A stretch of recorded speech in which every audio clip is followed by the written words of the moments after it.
আপনি কথাটা কারে ভাই বলতেছেন? আমি আপনাদেরই তো বলতেছি ভাই। না, সিভিল সার্জন তো আপনার ভাই বলার একটু নাই। তাহলে কি বলার এখতিয়ার আছে? মহোদয় বলেন। আপনি কি মহোদয় খুশি? আমি তো আপনার জেলা লেভেলে একজন কর্মকর্তার সাথে কথা বলতেছি, জি, অবশ্যই। তাই না? জি, এটা তো ইয়া দিয়ে কথা বলতে হবে। হ্যাঁ সেটাই, আমি তো সেটাই তো বলতেছি যে আপনি মহোদয় খুশি হ্যাঁ, কিনা। আপনি মহোদয় বলেন, আপনি ভাই বলতেছেন কেন? হ্যালো, আসসালামু আলাইকুম। বলেন। সিভিল সার্জন বলছিলেন সিরাজগঞ্জ। জি জি। আমি ফোন করছিলাম একটা বিষয় একটু জানার জন্য আর আপনার একটা বক্তব্য পাওয়ার জন্য। সেটি হলো উল্লাপাড়া উপজেলা 50 শয্যা যে বিশিষ্ট হাসপাতাল রয়েছে, জি এখানে আমরা দেখেছি প্রতিনিয়তই রোগীদের অভিযোগ থাকে তারা ওষুধ পায় না। তবে আজকে যেটা দেখলাম, আপনার একটা পরিত্যক্ত রুমে, গোপন একটা কক্ষে অসংখ্য পরিমাণ মেয়াদ উত্তীর্ণ ওষুধ তারা মজুত করে রেখেছে। এ বিষয়টা কি আপনি জানেন কিনা, কিংবা এই ক্ষেত্রে কি ধরনের আপনারা পদক্ষেপ নিতে পারেন? আপনি কিভাবে দেখলেন ওখানে? জি, আপনি কিভাবে দেখলেন?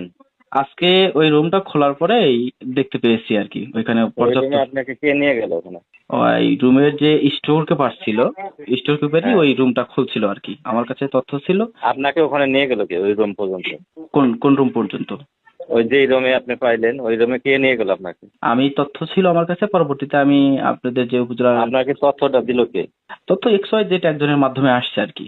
না, সেটা বলেন, আপনি তথ্যটা কে দিল? তথ্যদাতার নাম তো আসলে ওইভাবে বলাটা সম্ভব না। না না, তথ্যদাতার নাম তো দরকার। তথ্যদাতার নামটা আমি বললে তো উনি মানে নিজেকে সেফ ফিল করবে না। আপনি ওই রুমে কিভাবে গেলেন সেটা আমাকে বলেন। হ্যাঁ সেটাই তো আমি বলছি, কিন্তু কথাটা তো আপনি অন্যদিকে নিয়ে যাচ্ছেন। আপনি যে প্রশ্ন করলেন, অন্যদিকে নিয়ে নিতে হবে। আপনি বলতেছেন যে তথ্যদাতার নামটা একটু বলেন। হ্যাঁ, তার নাম তো লাগবে। সোর্সের নাম তো আমি বলতে পারবো না ভাই। হ্যাঁ, সোর্সের নাম বললে সে তো নিজেকে সেফলি মনে করবে না আমার কাছে তাহলে ওগুলো পাঠান, আমার কাছে পাঠান, কি অভিযোগ? হ্যাঁ সেটাই আমি বলি। আপনি বলতেছেন যে ওই রুমটায় আমি মানে পৌঁছালাম কিভাবে, এটা তো শুনবেন নাকি? যেহেতু প্রশ্ন করছেন, শুনবেন না? হ্যাঁ, স্টোর রুমে তো আর যে কেউ ঢুকতে পারে না, স্টোর রুমে। ওটা তো স্টোর রুম না ভাই, আপনি তো মানে বোঝেননি আপনি কথাটা আমার। কারে ভাই বলতেছেন? আমি আপনারই তো বলতেছি ভাই। না, সিভিল সার্জন থেকে আপনার ভাই বলার একটু নাই। তাহলে কি বলার এখতিয়ার আছে? মহোদয় বলেন। আপনি কি মহোদয় খুশি? আমি তো আপনার জেলা লেভেলে একজন কর্মকর্তার সাথে কথা বলতেছি, জি, অবশ্যই। তাই না? জি, এটা তো ইয়া দিয়ে কথা বলতে হবে। হ্যাঁ সেটাই, আমি তো সেটাই তো বলতেছি যে আপনি মহোদয় খুশি হ্যাঁ, কিনা। আপনি মহোদয় বলেন, আপনি ভাই বলতেছেন কেন?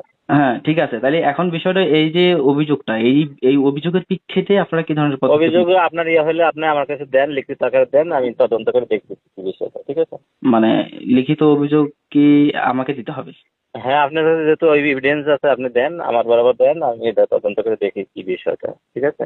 হুম। আমি না দেখে তো কিছু বলতে পারবো না। আপনি কি পাইছেন, আর আমাকে তো ওটা দেয় তদন্ত করে দেখতে হবে। আমি সেটা বলতেছি, আপনি তো আমার মাধ্যমে তো অবশ্যই অবগত হলেন তাই না? হয়তো যেটুকু না, আপনার অবগত কিভাবে হলো? আপনি তো ফোনে বলছেন, এটা তো এভিডেন্স লাগবে। আপনি কি কি দেখছেন সেগুলো অভিযোগ সহকারে আমার কাছে দেন অফিসে, আমি সেটা আচ্ছা, আপনার এই তদন্ত নাম্বারে করি। কি হোয়াটসঅ্যাপ আছে? হোয়াটসঅ্যাপে দিলে হবে না, হার্ড কপি দিতে হবে, আমার অফিসে এসে দিতে হবে। আমার কাছে তো ভিডিও ফুটেজ।